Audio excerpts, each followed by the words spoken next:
Here is how to change the default download location in Chrome.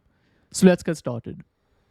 First, open Chrome and then click on the three dots over here. Then click on Settings, which is here, and you'll find this option called Downloads. So click on this.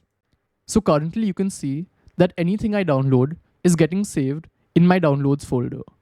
But if I want to change this to, let's say, Desktop, then click on Change, that's over here.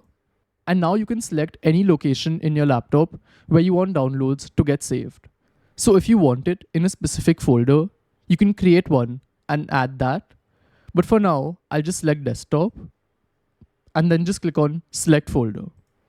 And now you can see it has changed to Desktop. And they also have a few more options. So if you want to be asked the download location every time you download a file, you can enable this option.